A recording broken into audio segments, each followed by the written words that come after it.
अपनी टांगों में चढ़ानी है, छोटी उंगली में चढ़ानी है। All that worrying I was doing, that was crazy. Crazy. Everything's gonna be fine.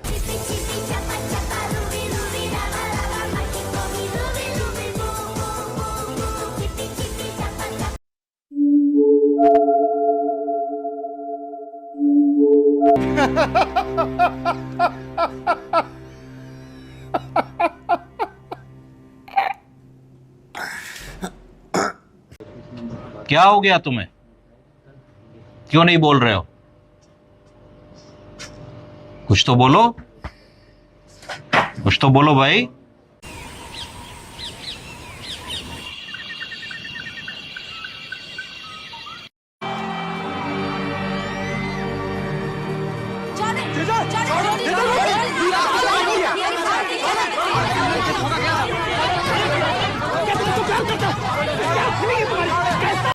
देखिए, मैं आप लोगों से हाथ जोड़कर माफी मांगता हूं। मैं अभी कुछ कहना नहीं चाहता। मैं बहुत परेशान हूं।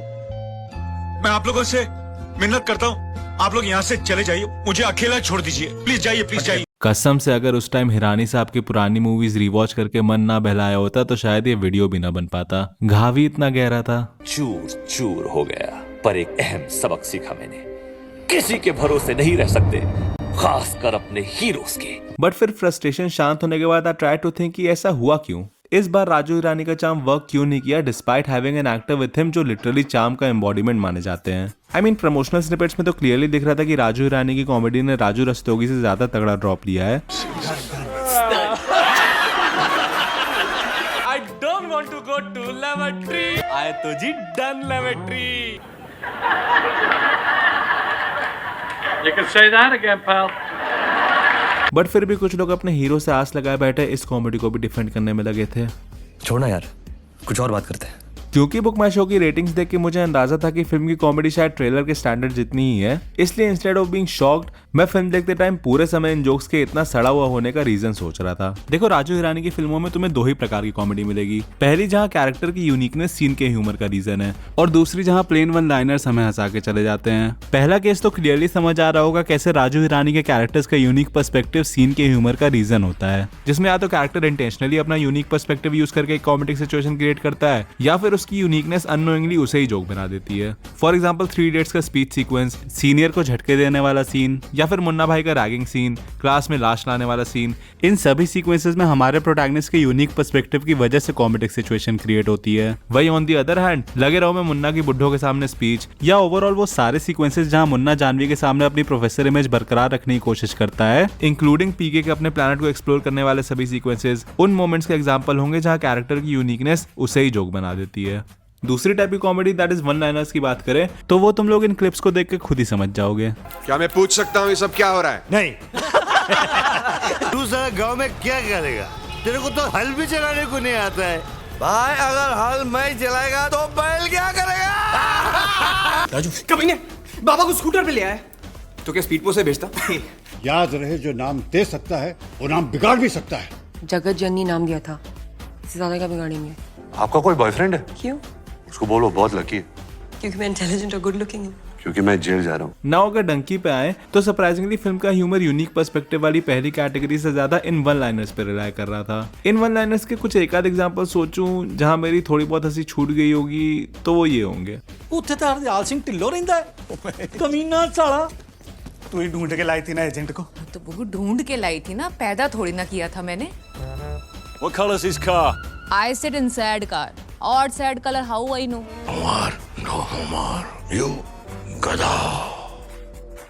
एक्चुअली पहली टाइप की यूनिक पर्सपेक्टिव वाली कॉमेडी के डंकी में ऑलमोस्ट ना होने का रीजन राजू हिरानी की पर्सनल चॉइस से ज्यादा एक राइटिंग रिस्ट्रिक्शन था। समथिंग जो मुझे संजू में थोड़ा थोड़ा फील हुआ था, बट डंकी में तो हर सड़े हुए गैग पे क्लियरली नजर आ रहा था कि most certainly Raju Hirani comedy निकालने के लिए सिर्फ उन्हीं पोटेंशियल सिचुएशंस को टैप कर पा रहे थे जो ये पर्टिकुलर सब्जेक्ट अलाउ कर रहा था। अगर तुम लोग ने मेरी डायरेक्टर्स प्लेलिस्ट देखी है तो तुम्हें याद होगा कैसे संजू के पहले राजू हिरानी और अभिजात जोशी की स्टोरीज फिल्म के सब्जेक्ट या उसके सोशल इश्यूज से नहीं बल्कि उनके पर्सनल किस्सों से निकलती थी। मेरे साथ साथ ऐसा हुआ था, उस ऐसा हुआ था, तो हम अपने एक्सपीरियंसेस में डिग करते हैं, अपने लाइफ के जो ट्रिगर्स उसमें से लेते हैं, उसमें से निकाल के हम कुछ बनाने की कोशिश करते हैं, and then we try and force fit those ideas, another word, force fit is another word into every scene. But Dunki के केस में पहले सोशल इशू आया एंड देन उस सोशल इशू में पॉसिबल सिचुएशंस के दायरे में रह के राजू हिरानी और बजाज जोशी को कॉमेडी सीन्स लिखने पड़े। इस नैरेटिव रिस्ट्रिक्शन को मैं थोड़ा आगे और डिटेल में डिस्कस करता हूँ, बिकॉज़ पिछली बार जब शुरुआत में नैरेटिव की बात की थी तो तुम में से आधों ने तभी डंकी मान ली थी। So coming to the comedy sequences जो इस डंकी वाले सोशल इशू के दायरे में ही जन्मे थे बट वर्क नहीं कर पाए, हमें यहाँ ये समझना पड़ेगा कि क्या ऐसे नैरेटिव रिस्ट्रिक्शन में बेटर गैग्स लिखे जा सकते थे या फिर it was all meant to fail.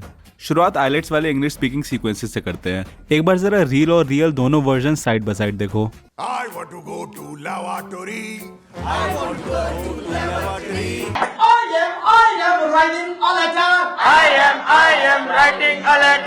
He want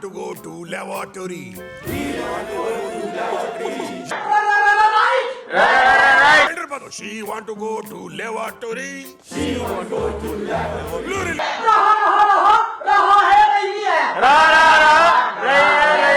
obviously real वाला वर्जन तुम सबको ज्यादा फनी लगा होगा, बट क्यों? पता नहीं क्या मिस्ट्री है, पैन दी मिस्ट्री है। द थिंग इज जैसे जैसे हम ये जानने की कोशिश करेंगे कि आखिर क्यों ये रियल वर्जन ज्यादा फनी है, वैसे वैसे हमें समझ जाएगा कि मे बी राजू हिरानी का टोकन डायरेक्शन स्टाइल इस टाइप की स्पीच कॉमेडी के लिए कभी सूटेबल था ही नहीं। स्पीच कॉमेडी से मेरा मतलब है ऐसी कॉमेडी जहाँ पूरा गैग एक्टर की डायलॉग डिलीवरी पे डिपेंडेंट है। जनरली ऐसे सीन्स में पूरा ह्यूमर एक पर्टिकुलर कैरेक्टर के कोई लैंग्वेज अच्छे से ना बोल पाने से आता है। long go king cat mouse the hatti Speak in English. This English coaching, not a local language. May I come in? You may come in. I want latrine. what Toilet. मैं उल्लू की पट्टी हूँ। मैं उल्लू की पड़ती हूँ। मैं कुत्ता का बादशाह हूँ। डांस एक आर्ट है, आर्ट। नाउ ये सभी एग्जांपल जो मैंने दिए ये ऐसे एग्जांपल्स थे जहाँ रिटन मटेरियल की वजह से नहीं बल्कि एक्टर की डिलीवरी की वजह से ये लाइनें हमें फनी लगती हैं। एंड इन सभी की डिलीवरी में अगर कोई चीज कॉमन थी जो नॉर्मल से मटेरियल को भी एलिवेट कर गई तो वो है ऑथेंटिसिटी। ऑथेंटिसिटी से मेरा मतलब है एक्टर की डिलीवरी में एक ग्राउंडेडनेस, एक रूटेडनेस होना। सुन के लगे कि हाँ ये कोई ऐसा इंसान बोल रहा है जिसे सच में हिंदी या इंग्लिश नहीं आती। फॉर एग्जाम्पल फंस गए रे ओबामा वाले सीन में सिर्फ एक आध पंचेस ही फनी थे, बट द रीजन हमें थ्रू आउट यहाँ हंसी आती है इज बिकॉज इश्तियाक खान की डायलॉग डिलीवरी में एक ऑथेंटिसिटी है, उनकी बोली में एक ठेठ बना है। So touch to my fingerprint, you chick. So big chick, you chick, red chick. Similar ठेठ अंदाज तुम्हें मुक्काबाज वाले सीन में भी मिलेगा। May I come in? You may come in, May I sit? you may not. मतलब सुन के ही लगता है कि बंदे को इंग्लिश नहीं आती। काइट्स और तमाशा के केस में भी सुन के लगता है कि इन कैरेक्टर्स को हिंदी नहीं आती। लाल सिंह चड्ढा और सुपर 30 में भी सुन के ही लगता है कि दोनों को पंजाबी और भोजपुरी नहीं आती। नहीं जोक्स अपार्ट, बेसिकली सुपर 30 और लाल सिंह चड्ढा वो दो एग्जांपल्स होंगे जहां एक्टर की किसी रीजनल लिंगो पे उतनी ऑथेंटिक, उतनी ठेठ पकड़ ना होने की वजह से डायलॉग्स जितने अम्यूजिंग लग सकते थे उतने नहीं लगते। I mean, पंकज त्रिपाठी और दिलजीत दोसांझ को कभी अपने नॉर्मल किस्से बताते हुए सुनना, you'll exactly know what I mean by the charm that authenticity brings। इसके अलावा एट टाइम्स एक्टर को ऑथेंटिसिटी के साथ खेलना भी आना चाहिए। फॉर एग्जाम्पल किल दिल और हैप्पी न्यू ईयर में नोटिस करो कैसे रणवीर और दीपिका सिर्फ एक आध वर्ड्स का प्रोनाउंसिएशन ट्वीक करके मोमेंट को फनी बना देते हैं। Now go to your room and sleep. I want latrine. Sleep. Toilet. Basically Ishtiaq Khan के केस में डायलॉग डिलीवरी फुल्ली ऑथेंटिक थी। आई मीन यूपी के किसी ठेठ शहर में जाकर किसी भी वानाबी अंग्रेज से बात करना एकदम ऐसा ही लिंगो होगा। बट इन दोनों केसेस में एक्टर्स अपने रिस्पेक्टिव लिंगोस की ऑथेंटिसिटी समझ के उसके साथ खेलते हैं। That is instead of completely replicating it, actors इस ऑथेंटिक लिंगो की समझ के अनुसार अपने हिसाब से कुछ वर्ड्स को ऐसे प्रोनाउंस करते हैं कि वो सुनने में फनी लगे। यानी इश्तियाक खान वाले केस से थोड़ा अलग, यहाँ जरूरी नहीं है कि रियल लाइफ में लोग इन पर्टिकुलर वर्ड्स को ऐसे ही प्रोनाउंस करें, बट स्टिल क्योंकि एक्टर्स ने उस लिंगो के एक्सेंट और पिच के आसपास रह के प्रोनाउंसिएशन के साथ खेला, इसलिए ये लाइंस बिना कैरिकेचर्स लगे फनी साउंड करती हैं। नाउ डंकी में मामला ये फंसा कि यहाँ ऑथेंटिसिटी वाला खेल बमन ईरानी ने तो समझा, बट राजू हिरानी के इस खेल को ना समझने की वजह से बमन ईरानी का एफर्ट भी वेस्ट चला गया। मतलब यहाँ बमन ईरानी की delivery no doubt to most extent authentic है। You can imagine a Punjabi guy talking like this. Sorry भूल गया, ये तो हार्डी द फोन है। एट टाइम्स वो इस लिंगो के साथ खेलते भी हैं। बाथरूम में नहाने जाते, सुसु करने नहीं। 1.5-2 लाख में भी। सही बताओ तो ये बात मुझे काफी इंप्रेसिव लगी कि बमन ईरानी चाहे तो लगे रहो वाले टोन और पिच पे ही ये परफॉर्मेंस भी डिजाइन कर सकते थे, बट स्टिल उन्होंने अपनी वॉइस को डीप करके और डिलीवरी की रिदम चेंज करके इस कैरेक्टर को स्टैंड आउट कराना चाहा। लेकिन फिर भी कहीं ना कहीं ये एफर्ट ऐसे सीन्स के लिए बेस्ट नहीं था, क्योंकि राजू हिरानी का डायरेक्शन स्टाइल शायद इस मोमेंट के ह्यूमर को सिनेमैटिकली कभी अच्छे से ट्रांसलेट कर ही नहीं पाता।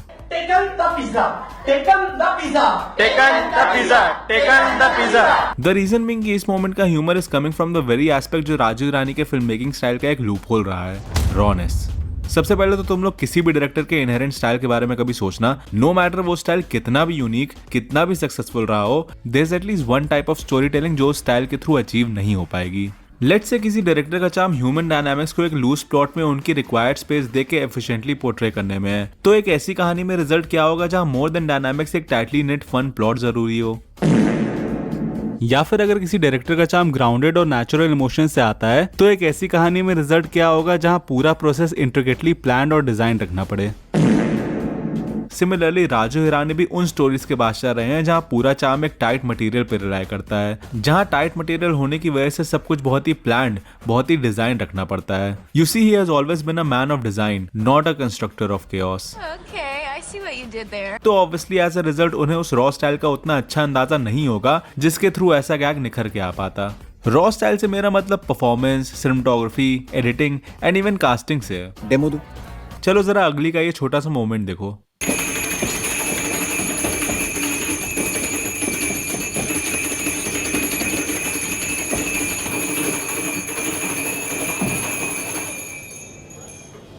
समझ आया मैं इस सीन में किस तरह की एनर्जी की बात कर रहा हूँ। यहाँ देखो कैसे Anurag Kashyap just allowed the moment to play out naturally, एकदम रॉ अंदाज में। सबसे पहले तो अगर तुम लोग सोच रहे हो कि अनलाइक डंकी ऐसा एक वेटर कैरेक्टर डायरेक्टर के दिमाग की उपज होगा, तो नहीं, शायद तुम इस बंदे को जानते नहीं। डंकी की तरह ही अनुराग कश्यप को भी ये आदमी कहीं रैंडमली किसी रेस्टोरेंट में दिखा होगा, हो सकता है ऑन लोकेशन जाके। बट द फैक्ट कि अनुराग कश्यप को ऐसे किसी रियल मोमेंट को ऑन स्क्रीन ट्रांसलेशन करना ज्यादा अच्छे से आता है is proved by him casting the actual person rather than Hirani की तरह किसी नोन एक्टर से उसी चीज का कार्टूनिश वर्जन कराना। आई मीन दोनों फुटेजेस को साइड बाय साइड देख के तुम लोग को ये चीज तो पक्का क्लियर हो गई होगी कि बहुत फैक्टर्स जो इस रियल फुटेज को फनी बनाते हैं इस फाइनल आउटपुट तक आते आते गुम ही हो गए। चाहे हाई पिच श्रिल वॉइस को एकदम डीप बना देना हो, He want to go to laboratory. या फिर chaotic बॉडी लैंग्वेज को एकदम रिदमिक और कार्टूनिश बना देना।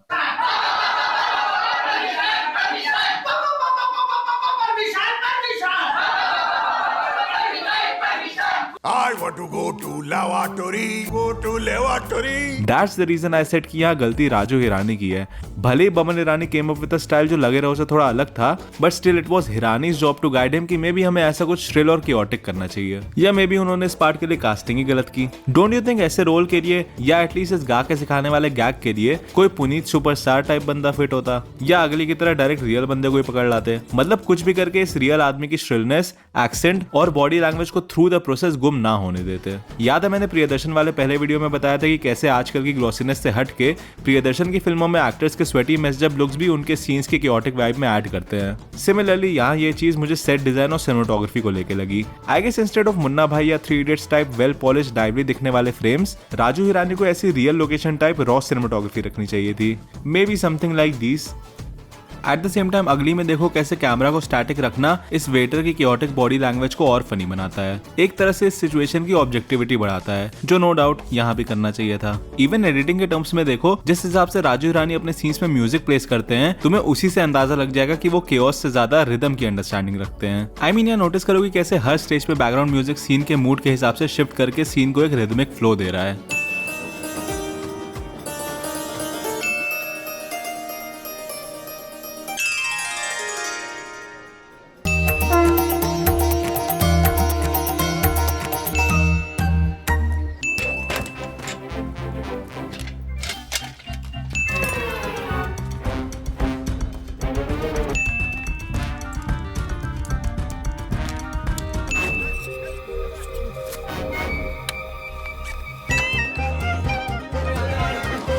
राजू हिरानी के ऑलमोस्ट हर कॉमिक सीन में तुम्हें बैकग्राउंड म्यूजिक ऐसा ही रिदमिक फ्लो बनाते हुए दिखेगा।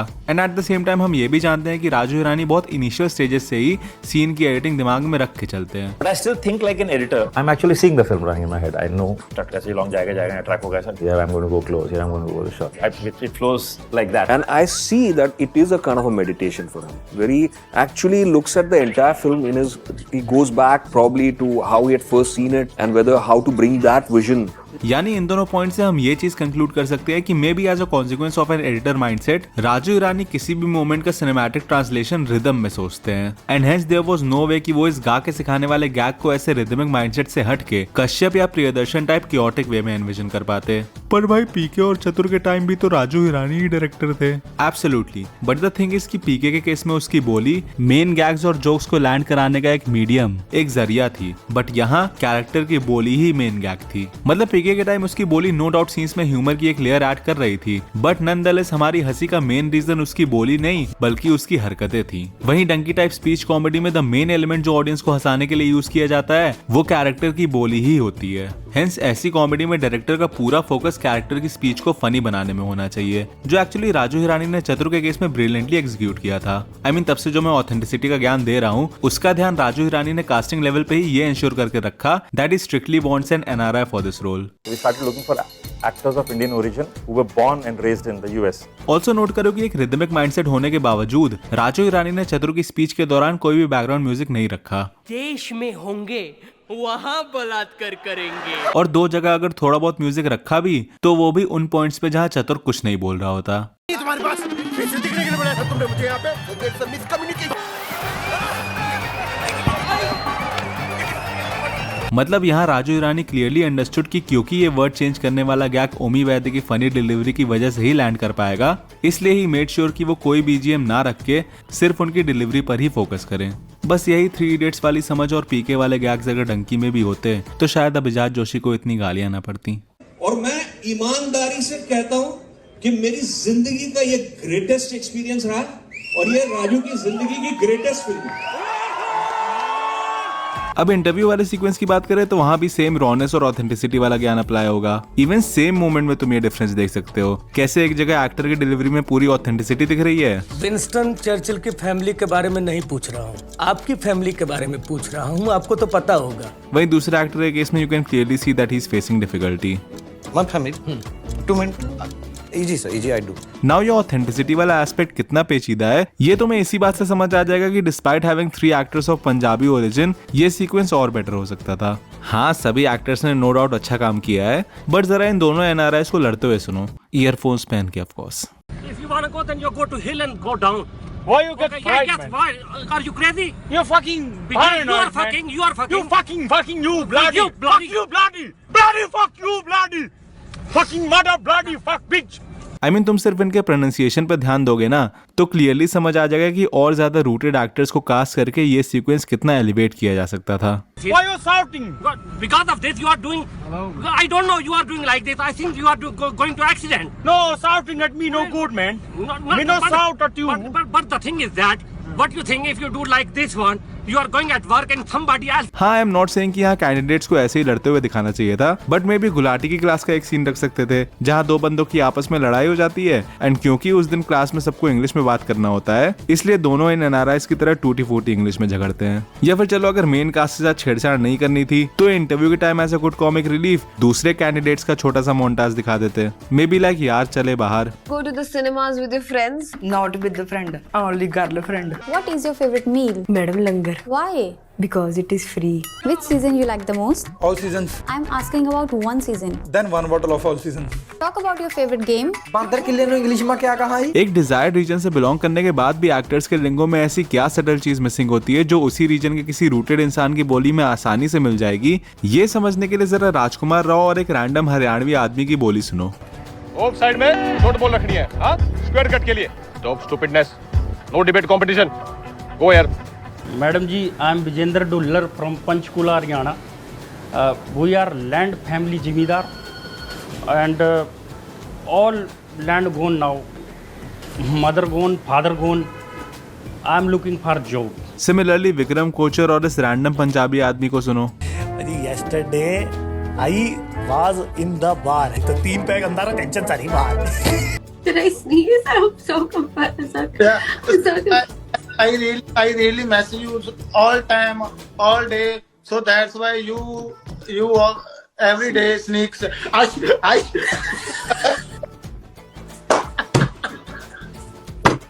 आई गेस इन एग्जांपल से तुम लोगों को क्लियर हो गया होगा कि ऐसी स्पीच कॉमेडी में इवन उस रीजन से बिलोंग करने वाले अर्बन अपब्रिंगिंग वाले एक्टर्स के लिए भी ऐसी ठेठ रूटेड बोली मिमिक कर पाना कितनी नामुमकिन बात है, क्योंकि यहाँ मामला सिर्फ कुछ वर्ड्स को डिफरेंटली प्रोनाउंस करने का नहीं है, यहाँ इट ऑल्सो मैटर्स कि आपने कितनी रूटेड जिंदगी जी है। चलो एज अ स्मॉल एग्जांपल मैं 2 सीन्स दिखाता हूँ जहाँ just for a small moment एक भोजपुरिया कैरेक्टर को दिखाना था।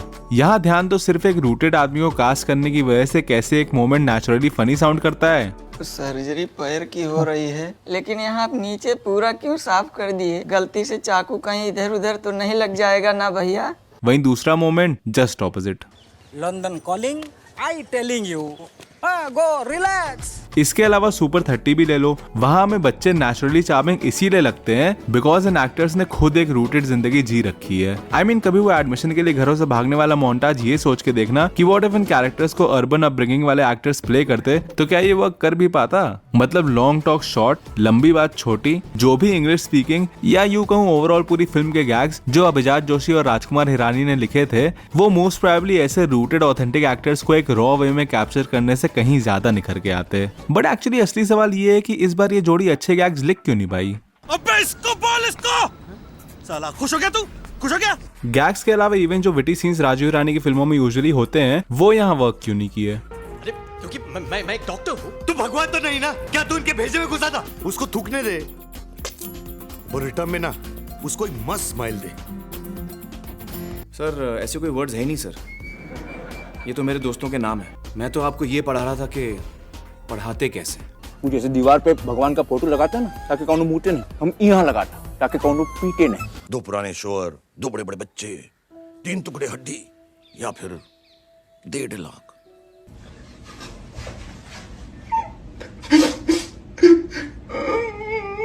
ओवरऑल चाहे गैग्स हो या विटी सीन्स, अगर हमें जानना है कि डंकी में राजू हिरानी का चार्म वर्क क्यों नहीं किया तो पहले हमें वो नैरेटिव रिस्ट्रिक्शन समझना होगा जो मैंने शुरुआत में मेंशन किया था। वही नैरेटिव रिस्ट्रिक्शन जो डंकी के काफी पहले मुझे नजर आ गया था, उसी फिल्म में जिसकी सक्सेस ने शायद राजू हिरानी को डंकी बनाते समय उसकी मीडियोक्रिटी के टुवर्ड्स अंधा कर दिया था।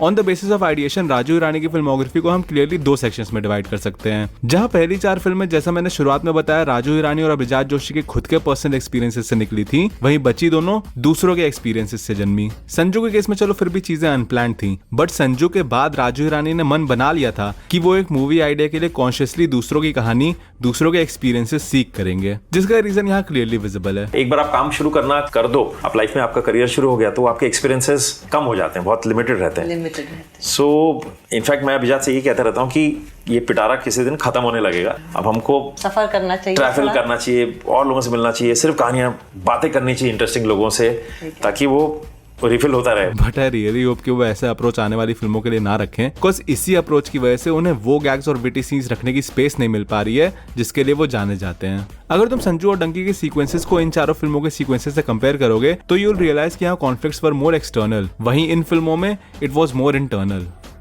इसको स्टेप बाय स्टेप समझते हैं। राजू हिरानी को मुन्ना भाई का आइडिया मेडिकल वर्ल्ड के टुवर्ड्स खुद के एक्सपीरियंसेस से जन्मे फ्रस्ट्रेशन से आया। So there was a little anger with the medical community, almost trying to say that if you don't have the compassion, don't be a doctor. फिर उन्होंने अपना कंपैशन वाला मैसेज देने के लिए मुन्ना का कैरेक्टर इजाद किया। So kind of actually toned it down and made it a story about a gangster who's wanting to go to a medical school because his father always wanted him to be a doctor. And then he made the whole plot about Munna affecting the lives of so many people in the hospital. Similarly, पीके के case में उन्हें religious world पे अपना rationalist opinion present करना था। भगवान है कि मैं कहता हूँ कुछ पावर है जिसको हम शायद भगवान कहते हैं, पर इतने सारे जो भगवान हमने बना दिए मैं उसमें विश्वास नहीं करता हूँ। जिसके लिए ही सीक्ड अ प्रोटैगनिस्ट जो हमारी दुनिया के रूल से अनजान हो। पहले मैं एक जंगल से एक आदमी आएगा जो रह गया था, करते करते फाइनली अभिजात फील्ड यार ये alien is a great device. And then again he made the whole plot about PK affecting the lives of so many people around him. And again 3 Idiots में भी सेम चीज थी। अब अगर किसी कहानी में तुम्हें कैरेक्टर को आसपास के लोगों की लाइफ अफेक्ट करते हुए दिखाना है तो तुम कैसे दिखाओगे? ऑब्वियसली कॉन्फ्लिक्ट्स को इंटरनल बना के, हर सीक्वेंस को तुम ये सोच के डिजाइन करोगे कि कैसे हमारा प्रोटैगनिस्ट अपने यूनिक पर्सपेक्टिव के थ्रू बाकी कैरेक्टर्स के inherent ideas, pre conceived notions को चैलेंज करे या उसे सबक सिखाए, which obviously qualifies as internal conflict. But Sanju और डंकी जैसी दूसरों के एक्सपीरियंस से जन्मी स्टोरीज लिखते टाइम ये हुआ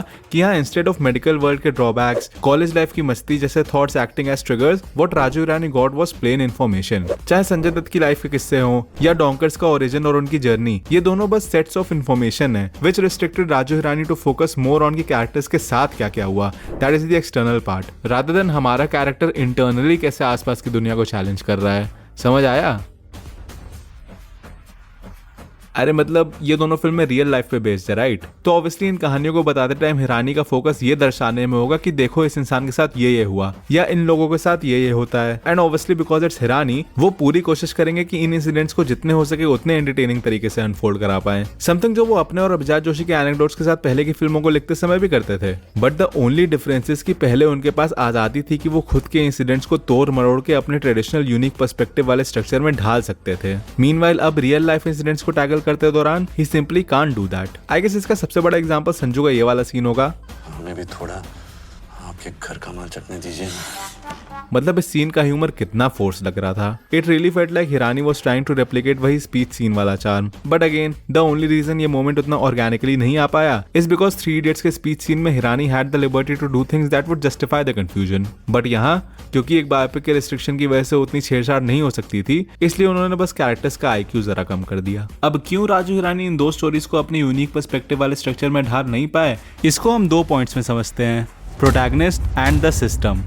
जिस समय मैंने डिस्कस किया था उस समय बड़ी नीच बात थी, बट अब तो हर राजू हिरानी वीडियो में तुम लोगों ने सुन लिया होगा कि उनके प्रोटैगनिस्ट हमेशा अपने आसपास के एनवायरनमेंट से कॉन्ट्रास्टिंग होते हैं। यानी उनकी थिंकिंग, उनके बोलने का अंदाज, उनकी समझ आसपास वालों से हमेशा अलग रहती है। भाई आई चैलेंज हिरानी की पहली 4 पिक्चरों से कोई भी गैग या विटी सीन उठा लेना तो तुम्हें उसकी रूट्स हमारे प्रोटैगनिस्ट के इसी यूनिक पर्सपेक्टिव या यूनिक कैरेक्टरिस्टिक्स वाले एस्पेक्ट में ही मिलेगी, इवन व्हेन सीन में मेन जोक वही हो। फॉर एग्जांपल जानवी के सामने बेइज्जती वाले सीन्स में नो डाउट जोक मुन्ना पे ही है, but still the reason for it lies in the fact कि वो बाकी दुनिया की तरह महात्मा गांधी को उतना नहीं जानता या इन जनरल जानवी की सभ्य दुनिया में फिट नहीं होता। सिमिलरली अगर सीन का मेन जोक पीके है तो the reason lies in the fact कि कैसे उसकी इस दुनिया को लेके समझ बाकियों से कितनी अलग है। अब ये बताओ संजू और डंकी में कितने ही ऐसे सीन्स तुम रिकॉल कर सकते हो जहां ऐसा कुछ हुआ हो। यहाँ हमारे प्रोटैगनिस्ट का कोई यूनिक पर्सपेक्टिव है ही नहीं, वो इन बाकी प्रोटैगनिस्ट की तरह अपने आसपास के एनवायरनमेंट से उतना हटके लगते ही नहीं। द सिंपल रीजन बीइंग कि इन दोनों स्टोरीज की मेन हाईलाइट विक्टिमहुड है। आई मीन अगर संजू या डंकी को तुम्हें एक सिंगल लाइन में डिस्क्राइब करना हो तो इट बी अबाउट कैसे इन लोगों की इस जर्नी में वाट लगी।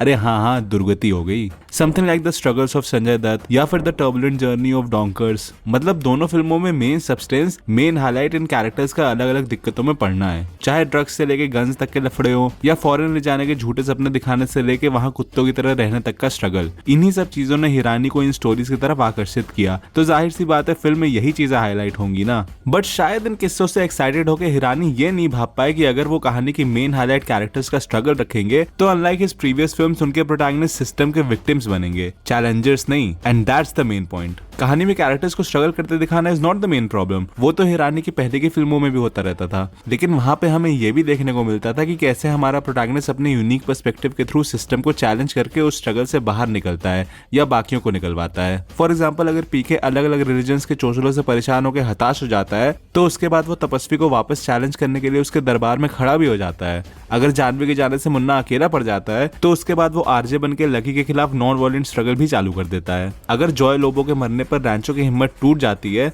तो अगले ही दिन वो वायरस को चैलेंज करने भी पहुंच जाता है। बट संजू और डंकी में ज्यादातर समय हम अपने प्रोटैगनिस्ट को विक्टिम बने देखते हैं, चैलेंजर नहीं। पर भाई संजू तो अपने जेल रेडियो से मीडिया वर्ल्ड को खुलेआम क्रिटिसाइज करता है और हार्डी भी जज की बोलती बंद कर देता है। Yes, but these are the examples which prove कि राजू हिरानी और अभिजात जोशी शायद इन दोनों फिल्मों को लिखते टाइम सिनेमा का बहुत बेसिक रूल भूल गए थे, something which clearly benefited them in their previous films. Show don't tell. जिन 2 सीन्स में प्रोटैगनिस्ट सिस्टम को चैलेंज भी कर रहा है वहां ध्यान दो कि they are simply saying it, not demonstrating it. यानी कैरेक्टर का रेबेलियन सिर्फ डायलॉग्स में है, एक्शंस में नहीं। हाँ पहले की फिल्मों में भी हिरानी के प्रोटैगनिस्ट फिल्म के इशू के अराउंड मोनोलॉग मोड में चले जाते थे। जब वो मिलेगा तो बोलेगा कि एप्लीकेशन दो, वो भी डुप्लीकेट में, फिर वो एप्लीकेशन घूमता रहेगा। लेकिन साला तुम लोग डॉक्टर है, तुम लोग ने क्यों कुछ नहीं किया? आप लोगों की नॉलेज बढ़ेगी नहीं, सिर्फ प्रेशर बढ़ेगा। आपका अलग अलग मैनेजर लोग अलग अलग बात बोलता है। बट उधर मोनोलॉग से ज्यादा पूरे नैरेटिव का फोकस एक्शंस पे होता था। फॉर एग्जांपल मुन्ना भाई MBBS में पेशेंट्स के टुवर्ड्स कंपैशनेट होने का ज्ञान सिर्फ डायलॉग्स में नहीं दिया जाता, बल्कि हीरो, आनंद और रुस्तम के पप्पा जैसे होपलेस केसेस सेटअप किए जाते हैं, जहां मुन्ना के एक्शंस के थ्रू हमें ये मैसेज मिलता है। यानी Hirani not just tells but also shows. Similarly Lage Raho में बापू वर्बली मुन्ना को ज्ञान देते हैं, जिसको मुन्ना अपने एक्शंस में एग्जीक्यूट करके हमें उस ज्ञान का मतलब इफेक्टिवली समझा देता है। 3 इडियट्स में तो रैंचो का कोर एलिमेंट ही डेमो दे के चीजें समझाने का था।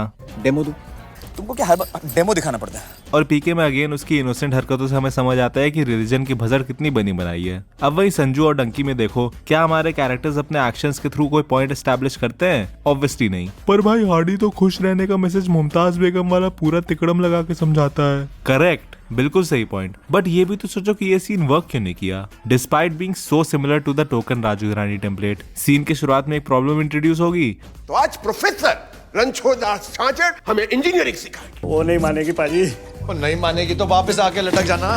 हमारा प्रोटैगनिस्ट सामने वाले को इस प्रॉब्लम से एकदम अलग हट के कुछ सोचने में मजबूर करेगा। आपके पास 30 सेकंड है बोर्ड पे लिखे हुए शब्दों का मतलब समझाना है। मुमताज बेगम से निकाह करने ना जी, आपको तो बताइए होगा। मुमताज जी। एंड देन फाइनली अपनी थ्योरी या एक्टिविटी को अर्लियर मेंशन प्रॉब्लम से कोरिलेट करके अल्टीमेट मैसेज देगा। मैं तो आपको ये पढ़ा रहा था कि पढ़ाते कैसे। जरा सोचो, 2 पुराने शोर, 2 बड़े बड़े बच्चे, या फिर 1.5 लाख। वैसे राजू हिरानी की राइटिंग की डिग्रेडिंग क्वालिटी शायद इसी सीन से प्रूव हो जाती है। कज ब्रो रियली थॉट कि इस सीन में भी उनके पिछले विटी सीन्स की तरह थिएटर के अंदर तालियां गूंज जाएंगी। हाँ, ये उतना भी बुरा सीन नहीं है। इट्स जस्ट दैट यहाँ एज ऑडियंसेस हार्डी से चार्म्ड होने के लिए जिस लेवल का विटी सीन मिलना चाहिए था उस लेवल का नहीं मिला। इट्स लाइक वी नीडेड इस सीन के लेवल की wittiness, but what we got was an extension of this small moment in PK. Wife के ऑपरेशन में डेथ कैसे हो सकती है?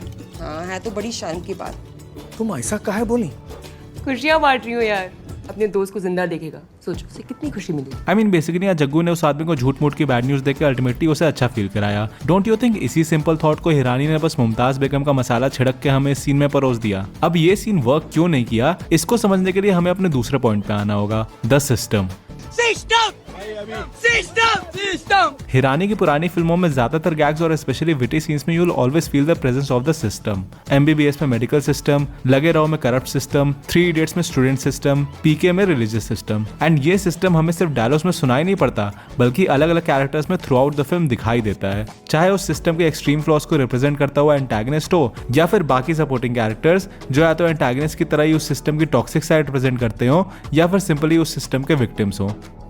दैट्स वाई वहाँ मेजॉरिटी फिल्म एक इंटरनल लड़ाई की तरह लगती है, a smartly written idealistic battle. And Raju Hirani के जो भी आइकॉनिक गैग्स और विटी सीन्स हम सब आज भी याद करते हैं, वो इसी आइडियलिस्टिक बैटल से आते हैं। इन कैरेक्टर्स को सबक सिखाने या अपने तर्क से उनका बिलीफ चेंज करने से आते हैं। And the most important thing, in witty scenes में यू कैन क्लियरली सी कि हमारे कैरेक्टर का तर्क, उसकी थ्योरी कहानी के इस आइडियलिस्टिक बैटल मूवी के लार्जर थीम को किसी ना किसी वे में सर्व करती है। दैट्स द रीजन ये मुमताज बेगम वाला सीन उतना इफेक्टिवली वर्क नहीं किया, क्योंकि ये खुश रहने का message is no way link to the film's larger theme. I mean जब रैंचो इधर ये पूरी एक्टिविटी करके अपना सही से पढ़ाने वाला पॉइंट रखता है, वी कैन क्लियरली सी कि ये पॉइंट फिल्म के आइडियलिस्टिक बैटल से कितना जुड़ा है। वही डंकी में ऑल्दो बंदा बात बहुत अच्छी कह रहा था, बट स्टिल इस पूरे इमिग्रेशन वाले आइडिया में तुम ही बताओ उसका ये अपना दुख तो बहुत कम है वाला फंडा कहाँ फिट होता। एक्चुअली सही बताओ, अगर यहाँ हार्डी रैंचो से भी ज्यादा तगड़ी थ्योरी लाता ना, तब भी ये सीन वर्क नहीं करता। बिकॉज़ आई रियली फील इस सीन में गलत कैरेक्टर को पार्ट पढ़ाया जा रहा था। भाई खुद ही सोचो, अगर किसी मेहनती पेरेंट के निकम्मे लड़के ने एक स्कैम में उसकी जिंदगी की सारी जमा पूंजी गवा दी हो, तो who is at fault? Depends on the movie you are watching. Victor वाले सीन की तरह ही आई फील यहाँ बुग्गू को लेसन मिलना चाहिए था। भले ही इमोशनल सीन होता, बट एटलीस्ट हमें कुछ फील तो होता। बिकॉज मुझे तो ये सीन असली खुशी की वैल्यू समझाने से ज्यादा एक बेचारी माँ को गैसलाइट करने के बारे में लग रहा था। एनीवेज, ओवरऑल सिस्टम वाला पॉइंट मैं इसलिए बता रहा हूँ क्योंकि ऑल्दो डंकी के इमिग्रेशन वाले थीम में सिस्टम एग्जिस्ट करता है, but still there is no point in the film जहां हम इस सिस्टम को डायलॉग्स के अलावा आसपास के कैरेक्टर्स में देखें। One of the only scenes जहां हमें ऐसा देखने को मिलता है जिसे सही मायने में एक अच्छा विटी सीन कह सकते हैं, वो शायद ये है, जहां ओमार नो मैटर कितना कैरिकेचरिश हो, he still represents the toxic side of immigration officials, जिसको हार्डी अपनी तिकड़म से बेवकूफ बनाता है। सही में यार, यहाँ पे अपने पुराने हिरानी साहब की याद आ गई थी, but sadly it was too late. वैसे तो आई रियली थिंक कि संजू की सक्सेस का सबसे बड़ा रीजन उसका एक बायोपिक होना था। जस्ट द फैसिनेशन की देश के इतने पॉपुलर एक्टर संजय दत्त के साथ ये सब भी हुआ was the key reason for our engagement throughout the film. हाँ, नो डाउट फिल्म में राजू हिरानी की भी स्किल्स इन्वॉल्व थी, लेकिन जरा सोचो कि अगर संजू इतने बड़े स्टार संजय दत्त की नहीं बल्कि किसी रैंडम संजय सिंघानिया की बायोपिक होती, तो फिल्म का इम्पैक्ट कितने टाइम्स घट जाता। नॉनदलेस, माय पॉइंट इज कि अपार्ट फ्रॉम दिस रीजन, बहुतों को संजू डंकी से थोड़ी ज्यादा एंगेजिंग लगने की वजह ये है कि वहाँ हिरानी ने भले ही उतने एफिशिएंट तरीके से नहीं, बट सिस्टम को कैरेक्टर्स में मैनिफेस्ट किया। चाहे ड्रग्स की टेढ़ी दुनिया रिप्रेजेंट करने वाला गॉड का कैरेक्टर हो, या मीडिया वर्ल्ड में फैले रूमर्स के विक्टिम्स को रिप्रेजेंट करने वाला कमली, दोनों संजय दत्त के आइडियलिस्टिक बैटल को उभार के लाने का काम करते हैं। एक के केस में सबक सिखाते टाइम एंड दूसरे का हृदय परिवर्तन करते टाइम। ऑब्वियसली पिछली फिल्मों जितना एफिशिएंटली नहीं, बट थोड़ा बहुत तो इट दैट हेल्प्स। यही चीज डंकी में ओमार वाले सीक्वेंस को हटा के मिसिंग थी। कोई ऐसा मेन एंटागनिस्ट नहीं था जिसको आइडियलिस्टिकली हमारे प्रोटैगनिस्ट अपने यूनिक पर्सपेक्टिव से throughout the film change करता या सबक सिखाता। Yes, Omar definitely was a good addition, but he was more like a supporting antagonist, जैसे 3 इडियट्स का वो रैगिंग स्टूडेंट था। Basically the film needed more such supporting antagonist जिनको Hardy सबक सिखाता। हाँ, सबक वो फिल्म में सिखाता जरूर है, चाहे ढाबे वाला हो, आर्मी ऑफिसर हो या ये नशेड़ी टिड्डा, बट इट्स लाइक उसका सबक सिखाने का तरीका एक टिपिकल बॉलीवुड हीरो जैसा है। वही हीरोइन को कुछ होने पर दुनिया इधर से उधर कर देने वाला बंदा। बहुत लोगों ने अपने रिव्यूज में ये बात कही थी कि हार्डी बाकी हिरानी प्रोटैगनिस्ट की तरह ही है, but actually I feel Hardy बस एक ट्रेडिशनल हिरानी प्रोटैगनिस्ट के भेस में एक टिपिकल बॉलीवुड हीरो था। हाँ, वो एक आउटसाइडर है जो एक अनजान जगह आके अपने पैतरों से लोगों की प्रॉब्लम सॉल्व करता है, लेकिन जरा ये सोचो कि उसका सीक्रेट वेपन क्या है। मुन्ना के पास कंपैशन है, रैंचो के पास इनोवेटिवनेस है, पीके के पास इनोसेंस है। ऐसे ही क्या हार्डी का कोई सीक्रेट वेपन तुम एक वर्ड में बता सकते हो? नहीं ना। This is a clear sign कि इस बार हिरानी ने अपना प्रोटैगनिस्ट एक टॉक्सिक सिस्टम के एंटीडोट के रूप में नहीं सोचा। जैसे मुन्ना को कंपैशनेट एक कोल्ड हार्टेड मेडिकल वर्ल्ड को सबक सिखाने के लिए बनाया गया, जैसे रैंचो को इनोवेटिव एक अनइमेजिनेटिव स्टूडेंट वर्ल्ड को सबक सिखाने के लिए बनाया गया, जैसे पीके को इनोसेंट एक हाईली कनिंग रिलीजियस वर्ल्ड को सबक सिखाने के लिए बनाया गया, वैसे ही हार्डी की भी प्रॉब्लम सॉल्विंग स्किल्स इस इमिग्रेशन वाले सिस्टम के एंटीडोट के रूप में लिखी जानी चाहिए थी। बट हुआ क्या, शर्मा जी का लड़का बना दिया। मतलब बंदा कुश्ती भी सिखाएगा, इंटरव्यू भी क्लियर करवाएगा, फौजियों से भी जान बचाएगा, आशिकी भी बराबर लड़ाएगा, जो शायद किसी टिपिकल बॉलीवुड फिल्म में चल भी जाता। बट वही चीज है ना, this guy has never been about typical Bollywood. To be honest, I can see the reason Hardy के एक्शंस को एक सिंगल सीक्रेट वेपन के अराउंड रखने के बजाय मेकर्स को उसे सब कुछ करता दिखाना पड़ा, इज बिकॉज जिस किस्म की स्टोरी हिरानी ने डंकी के इशू के लिए इमेजिन की वो हर जगह फैली हुई थी। समा अगर वो इस कहानी का प्रोटैगनिस्ट और सेटिंग इस तरह से इमेजिन करते कि फोकस विक्टिमहुड से भरी जर्नी से ज्यादा कैरेक्टर्स का माइंडसेट चेंज करने पे होता, तो शायद this immigration issue would have been communicated in a much entertaining way. सबसे पहले तो मैं ये बता दूं कि आई नेवर थॉट मैं एक राजू हिरानी फिल्म में क्रिंज करूंगा, but this scene really took up the challenge. जमीन अंग्रेजों ने अपनी फैक्ट्री में बनाई है, रब की जमीन है ये, हमारी भी उतनी है जितनी उनकी।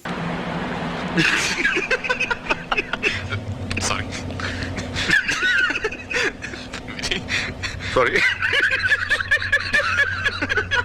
तो although I really believe film में इमिग्रेशन जैसे कॉम्प्लेक्स इशू को बहुत बुरी तरह हैंडल किया गया था, but still I was thinking कि किस टाइप की स्टोरी में राजू हिरानी के इस मैसेज को उनके टोकन मजेदार अंदाज में बनाया जा सकता था। फॉर एग्जांपल, फिल्म के एंड में बताया जाता है कैसे 140 साल पहले कोई वीजा नहीं रखता था। तो going by the crazy ideas Hirani is usually known for, imagine हमारा प्रोटैगनिस्ट कोई 18th से 19th सेंचुरी का बंदा होता, somebody like thugs of Hindustan का Firangi Mallah, and during some catastrophic event एक अंग्रेज या अंग्रेजों की टोली उसका कोई कीमती सामान चुरा लेती है। लेट्स से कोहिनूर, क्योंकि कोहिनूर के चोरी होने के टाइम और जगह इस स्टोरी के लिए काफी सूटेबल है। हाँ, रियलिटी में ये डायमंड एक राजा के पास था, बट लेट्स से ये कैरेक्टर राजा के दरबार का ही कोई ऐसा बंदा था जो इस हीरे को चुराना चाहता था, या जिसे इस हीरे से हद से ज्यादा लगाव था, एंड इसकी फैमिली की सदियों से चली आ रही लॉयल्टी को अवॉर्ड करने के लिए राजा इसे ये हीरा गिफ्ट भी करने वाला होता है, एंड तभी ब्रिटिशर्स इस राज्य पे हमला कर देते हैं। नाउ यहाँ पे भारी क्रिएटिविटी लेते हुए किसी न किसी तरह ये बंदा 1849 से सीधा 1990s में पहुंच जाता होगा। मे बी हम एक फिक्शनल वॉरमोल का आइडिया रख सकते हैं। बेसिकली इस राजा के किंगडम के अराउंड एक गुफा जहाँ बहुत लोग जाके गुम हो गए हों, एंड ब्रिटिशर्स के हमले के टाइम ये बंदा जान बचाने के लिए यहाँ घुस जाता होगा। फिर पूरी रात बाद उस गुफा से निकलने पर ही वुड रियलाइज कि वो है तो उसी पंजाब में, but now the time is 1990s, and now the story would be much more interesting, क्योंकि पहले तो पीके की तरह ही हम इस बंदे को आज की दुनिया के साथ इंटरेक्ट करता देखेंगे। मे बी तापसी जैसे कैरेक्टर जग्गू की तरह इसे अपने साथ रख लेगा, एंड देन जब इसे पता चलता होगा कि अंग्रेज तो कब के चले गए और कोहिनूर भी साथ ले गए, तब he would decide to go to London. फिर वही पूरे स्कैम से लेके अंग्रेजी के चोचले इस यूनिक पर्सपेक्टिव वाले बंदे के पॉइंट ऑफ व्यू से कितने एंटरटेनिंग लगेंगे। और अगर कोहिनूर की वांट उतनी इमोशनली ड्रिवन नहीं लग रही, तो मे बी इंटरवल के पहले हम ये दिखा सकते हैं कि इस बंदे का बचपन का दोस्त जो उसी गुफा में गुम हो गया था, एक्चुअल में अब इंग्लैंड में है। और अगर वहाँ एक एंटी इमिग्रेंट कैरेक्टर, जो बाय द वे हमारा मेन एंटागनिस्ट होगा, मेयर इलेक्शन जीत गया, तो वो उस मोहल्ले से सारे इमिग्रेंट्स को निकाल फेंकेगा, इंक्लूडिंग हिज फ्रेंड। एंड इसी इमोशनल ट्रिगर के साथ we will see our protagonist along with his friends embark the journey of Dunki, जहाँ जर्नी में ऑब्वियसली इसके यूनिक पर्सपेक्टिव की वजह से बहुत फनी मोमेंट्स होंगे, बट इवन लंदन पहुंच के we will have an idealistic battle between the mayor candidate and our protagonist. Maybe जैसे मुन्ना रेडियो पे गांधीज्म को लेके लोगों के विचार बदलता है, वैसे ही ये बंदा भी इमिग्रेशन को लेके पूरे मोहल्ले के विचार धीरे धीरे बदले,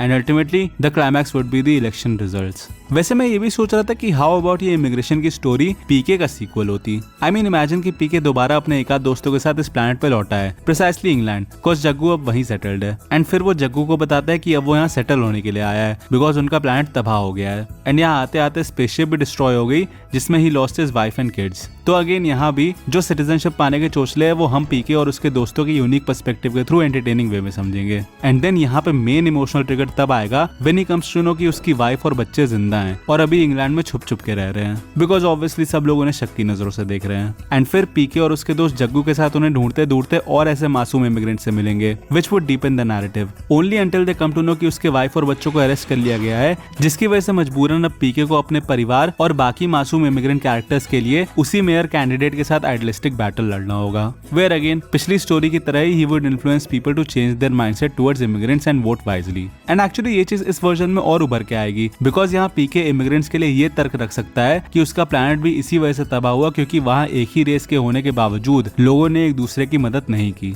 अच्छा, आई वाज थिंकिंग कि चलो हिरानी साहब ने ट्रेडिशनल स्ट्रक्चर से हट के कुछ ट्राई करने का सोचा, but what tempted him to do that? मतलब कहानी लिखते टाइम कोई तो ऐसी चीज होगी ना जिसके लिए ही वुड हैव थॉट कि हाँ यार अगर ये चीज ऑडियंस से कनेक्ट हो गई ना तो फिल्म जबरदस्त चल जाएगी। And most probably according to me that चीज वाज रोमांस। याद है मैंने कहा था कैसे despite of Hirani skills Sanju की मेन एंगेजमेंट वैल्यू उसके बायोपिक होने से आ रही थी, वैसे ही I feel Hirani and team must have believed कि डंकी की मेन एंगेजमेंट वैल्यू उसके रोमांस से आएगी। बिकॉज मुझे तो ये बहुत लेट रियलाइज हुआ प्रोबेबली क्लाइमैक्स तक आते आते that Dunki at its heart is a romantic film. After all कहानी का मेन डायनामिक हार्डी और मन्नू के बीच ही था ना। आई विल नॉट से कि इस रोमांस के ना होने पर डंकी बेटर हो जाती, बेटर करने के लिए क्या किया जा सकता था वो मैंने ऑलरेडी बता दिया है, but still you can clearly see different points in the narrative जहां अगर इस रोमांस को डेवलप करने पे फोकस ना होता तो शायद पुराने रानी फ्लेवर की जगह बन सकती थी। फॉर एग्जाम्पल बस इतना सोचो कि हार्डी मन्नू से प्यार में क्यों पड़ता है, इसीलिए because she takes his stand. पागल हूँ तेरे पीछे, जब से वो गीतू गुलाटी से लड़ी है ना तू मेरे लिए, तब से। अब इस छोटी सी चीज को सेटअप करने के लिए पहले तो एक पूरा सीन हार्डी के मजाक बनने को डेडिकेट करना पड़ा, चाहे हार्डी और गुलाटी का आर्गुमेंट हो। अंग्रेजी में उलट पुलट क्यों है? तू अंग्रेजी पे एक एहसान कर, उसको आसान मत कर। या हार्डी का उल्टी फुल्टी इंग्लिश बोलना। गीतू गुलाटी इंग्लिश, ओए होए होए होए होए। एट द सेम टाइम मजाक बनने पर उसके इतने ज्यादा अपसेट होने को जस्टिफाई करने के लिए एक बैक स्टोरी अलग से ऐड करनी पड़ी। पठानकोट में जब पूछते हैं वो घोड़ी वाला नमूना कहाँ रहता है, मेरा पता बता देते हैं, नमूने का। नमूना है तू, पूरा नमूना। सो यू सी अगर यहाँ लव स्टोरी की बात ना होती तो लाइक अदर हिरानी प्रोटैगनिस्ट ये बंदा भी गुलाटी को खुद अपने अनोखे अंदाज में जवाब देता। Because Hirani protagonist are always आत्मनिर्भर। भले ही बाकी कैरेक्टर्स उनकी दुविधा का रीजन बन जाएं, but they never rely on anybody else for solving there challenges. Similarly अगर लव स्टोरी मेन डायनामिक ना होती तो ये पूरा वेडिंग सीक्वेंस वही हीरो सेविंग हीरोइन वाले टिपिकल गैग के बजाय कोई यूनिक गैग हो सकता था। मे बी बुग्गू की किसी अंग्रेज के साथ gay wedding, at least that would have been funnier. Also I feel अगर हिरानी वीर ज़ारा टाइप सालों बाद मिलने वाले एंगल से उतना एक्साइट ना होते तो मे बी फिल्म का फाइनल हिस्सा इन कैरेक्टर्स की सिटीजनशिप को लेकर लड़ाई के बारे में हो सकता था, जहां as I narrated in my versions protagonist अपनी यूनिक फंडों से सबको एक हैप्पी एंडिंग देता। वैसे सही बताऊं डिस्पाइट एक्नॉलेजिंग द फ्लॉज मैं कहीं ना कहीं हिरानी साहब की टेम्पटेशन को समझ सकता हूं। आई मीन ऑन पेपर ये लव स्टोरी सीरियसली बहुत हिट करती है। ऑल्दो तापसी पन्नू ने बहुत अच्छा काम किया, बट स्टिल आई थिंक अगर कोई 90s या 2000s की एक्ट्रेस होती तो दोनों क्या कमाल लगते। पर भाई वो तो बूढ़ी। अबे चुप, VFX सॉफ्टवेयर एंड्रयू टेट है क्या कि नहीं भाई लड़कियों की डीएजिंग नहीं कर सकते हम। वैसे एक और बात है, चाहे जितनी डीएजिंग कर लेते रहती तो मन्नू रेड फ्लैग ही। मतलब जो बंदा अपने घर ना जाके इतना टाइम पैसा और एनर्जी लगा रहा है सिर्फ तुम्हारा ख्वाब पूरा करने के लिए, उसको तुम सिर्फ अपने मतलब के लिए याद कर रही हो। Actually Manu is the perfect definition of girls जिनके बारे में हमारी मम्मियां दादियां वॉर्न करा करती थी। मतलब हार्डी का इश्क उसको चलेगा पर वीजा लगने के बाद। ताड़ना बंद करो जी, एक बार वीजा लग जाए उसके बाद ताड़ लेना। जब हार्डी थोड़ी लॉजिकल बातें करेगा, यहाँ रुकने की एक वजह बता दे मनु, एक वजह। तब लड़कों को कन्विंस करने का ब्रह्मास्त्र निकाल लेगी, कंधे पे सर रखना, और उसमें भी वो ये कहेगी बंदा है तू मेरा, तेरे साथ रहना चाहती हूँ। भले ही आगे खुद ही इस चीज को फॉलो ना करे। अपने घर वापस चलते हैं। घर है कहाँ कोची। और ये नहीं कि वंस एंड फॉर ऑल उसको जाने दें, यहाँ भी बेचारे को मूड स्विंग्स देने हैं।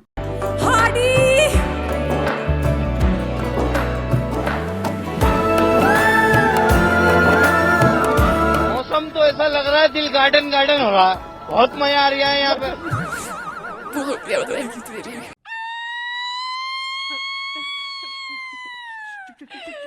एंड इसके बाद भी 25 सालों में ये नहीं कि लॉन्ग डिस्टेंस ही कुछ कर लेते। मैडम ने कॉल भी तभी किया जब काम निकलवाना था। एक आदमी है जो इंडिया पहुंचा सकता है। कौन? हार्डी। एंड फाइनली जब बंदा अपनी जिंदगी के आखिरी पल साथ बिताने के लिए प्रपोज करता है तो उसे लिटरली घोस्ट कर दिया। अच्छा सॉरी, लेकिन कुछ भी हो यार, थी तो मन्नू रेड फ्लैग ही। मतलब इस औरत का सफेद झूठ तो इसकी शक्ल पे दिखता है when Hardy claims her for the first time. बंदा हूं मैं उसका।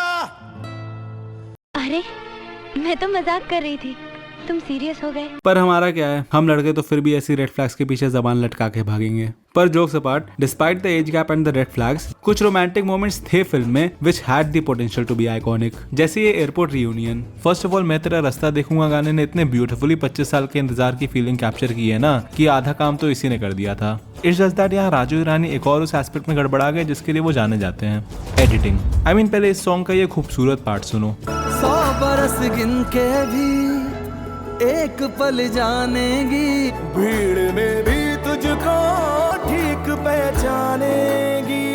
अब सोचो अगर सॉन्ग के इस पार्ट को हार्डी के मन्नू को चेकआउट करने वाले इस खूबसूरत शॉट तक एक्सटेंड कर दिया जाता तो मोमेंट और उभर के आता। मैं तेरा रास्ता देखूंगा, मैं तेरा रास्ता देखूंगा, आईने में चाहे खुद को ना पहचाने, ढीठना भी मेरी हार ना मानेगी। एक और जगह जहां हिरानी साहब की ये स्किल डगमगाई इज द क्लाइमैक्स। यस, चाहे कितना गरिया लो, इस फिल्म की घर वापसी made me more emotional than Swades. पागल हो गया कबे? हाँ, अनबन बोल रहा है। डोंट ब्लेम मी यार, यहाँ पे जस्ट द फैक्ट कि ये बेचारे इतने बूढ़े होने के बाद घर वापस आ रहे हैं was enough to make me emotional.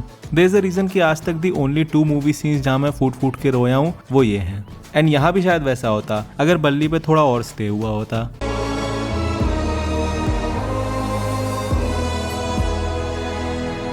जरा नाना पाटेकर की ये गोल्डन एडवाइस सुनो। बोले वो तुझे रोता हुआ देखने नहीं आया, वो तुझे जब तू उनके जैसा था सूखी आंखों वाला, वहां से आंखें गीली होता हुआ देखने आए। सुनो तो ग्लिसरीन लेक के ना जब शॉर्ट एक्शन होता है ना तब तेरी आंखें गीली होती हैं, तो उनसे अलग होता है उस टाइम। कह रहा जब एक्शन शुरू होना तो तेरी आंखें सूखी होनी चाहिए, सीन खत्म होते होते तेरी आंखों में अगर पानी आ गया तो ऑडियंस की भी आंखों में पानी आया। यही सूखी आंखों से रोने तक का transition I guess Anil Grover ने एक शॉट में दिया होगा, बट एडिटिंग में वो पूरा बर्बाद हो गया। एंड भाई साहब, मन्नू के केस में तो मैं लिटरली इरिटेट हो गया कि फिल्म के इतने क्रूशियल मोमेंट पे जहां ऑडियंस की आंखों से फव्वारे निकल सकते थे, वहां मन्नू के रिएक्शंस को इतनी जल्दी में दिखाने की क्या जरूरत थी। न कोई समझे, निकले थे कभी हम घर से, घर दिल से मगर नहीं। चाहे नेम प्लेट हो, गेट खोलना हो या बिग बैन देखना, हर रिएक्शन को ट्रिम करके पूरा इमोशन ही खत्म कर दिया। यहाँ भी अगेन पूरा टाइम लेके तापसी के नॉर्मल फेस से रोने तक का ट्रांजिशन दिखाना था। चलो एक पल को मान सकते हैं कि म्यूजिक के साथ चलने के लिए आपने ऐसा किया हो, क्या पता ज्यादा स्टे करने से सॉन्ग की बीट निकल जाती। And I never thought I would say this, but यहाँ पे शायद हिरानी साहब को वांगा की तरह शूट करने से पहले ही सारा म्यूजिक रेडी करवा लेना था, या एटलीस्ट सॉन्ग बनते समय अपने दिमाग में प्रिसाइसली सोच लेना चाहिए था कि किन बीट्स पे वो पर्टिकुलर शॉट्स रखेंगे, जिससे सॉन्ग बनते time he could have guided better. या चलो पोस्ट प्रोडक्शन में ही कुछ बीट्स एक्सटेंड कर लेते।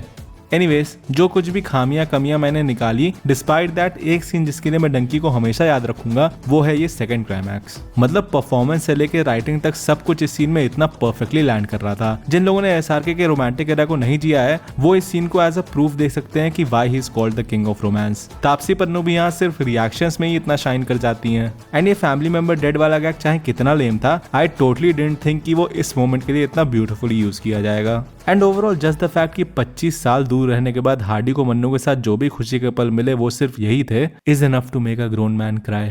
दैट्स द रीजन इस सीन को देखने पर मुझे हमेशा इरिटेशन होगी कि काश बाकी फिल्म भी इतनी बेहतरीन होती तो शायद इतना अच्छा सीन वेस्ट ना जाता। But despite all the frustration and disappointment, एक सवाल जो मुझे लगता है हम सबको खुद से एज ऑडियंसेस पूछना चाहिए, इसकी क्या हम अपने फेवरेट फिल्म मेकर्स को नए स्टाइल और नए टाइप की कहानियां एक्सप्लोर करने की फ्रीडम कभी दे पाएंगे? आई मीन फॉर एग्जांपल सोचो अगर हिरानी साहब बजरंगी भाईजान जैसी फिल्म भी हमें बना के दे दें तो क्या हम उसे वैसे सेलिब्रेट करेंगे, या फिर दी राजकुमार हिरानी का टैग होने की वजह से will be a bit disappointed? Even इसका उल्टा सोचो, अगर डंकी किसी अपकमिंग डायरेक्टर ने बनाई होती तो क्या हम इतना डिसअपॉइंटेड होते? बेसिकली दी राजकुमार हिरानी का बर्डन क्या हमें उनकी इस नई किस्म की स्टोरीज एक्सप्लोर करने वाली सेकेंड इनिंग्स को कभी अप्रिशिएट करने देगा, या we would always want him to repeat his masterpieces?